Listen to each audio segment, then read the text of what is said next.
I've been on the ground all week here talking to primarily Republican voters on whether they're going to cross the aisle to go and vote for Cuomo against Mamdani here. Early voting numbers are huge in New York City, outstripping the last mayoral race by 4.5 to 1.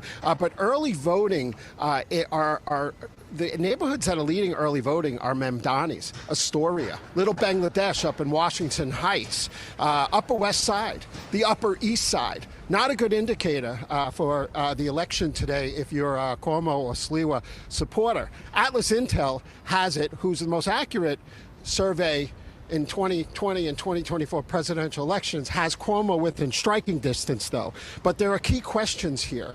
Did Cuomo do too little, too late, and not campaign hard enough? And today is a referendum on what factions of the Democratic Party will be running New York City government for the next 4 years. Ballot measures, 6 ballot measures on the ballot today. One of them to move the mayoral race to a presidential year.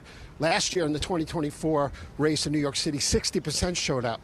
In 2021, in the last mayor's race, only 23% showed up. But this turnout today will probably approach 2 million, which is the highest turnout since Giuliani in '93 and Dinkins before that in '89. And the highest vote totals were John Lindsay in '69 with 2.5 million voters. But it will approach about 2 million voters here. And there's so many issues here. High crime in New York City, 65,000 New Yorkers assaulted on the street this year, felony and misdemeanor assaults. Rapes up 19%. Who's going to fix it? And will Cuomo keep his word if he does get elected to the Republicans who possibly will cross over?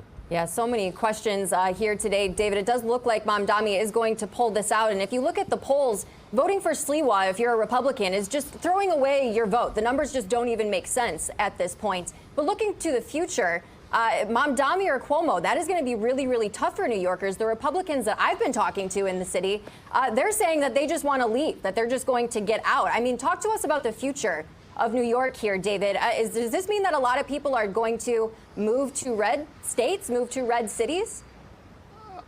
Well, when Cuomo was governor during COVID, we lost 800,000 New Yorkers from 2020 on. And now there's a new poll in the Daily Mail that's saying that 9% of New Yorkers may leave if Mamdani gets elected.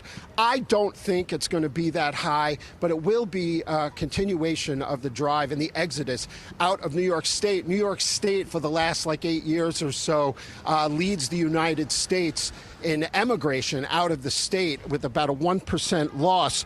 I think second only to maybe California here. But listen, it's a hard pill to swallow for Republicans.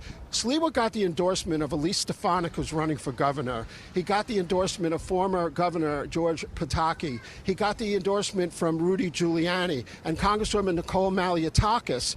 And Cuomo made New York State a sanctuary state in 2017. He did bail reform. 5,000 people about were victims of crimes because people who got out without bail here. He also said he's not going to cooperate with ICE. And he could, so it's a hard pill for people to swallow. It probably will make sense for them to go and vote for Cuomo. I don't know if enough of them will do that. We'll see. By the end of the day today, we're going to know.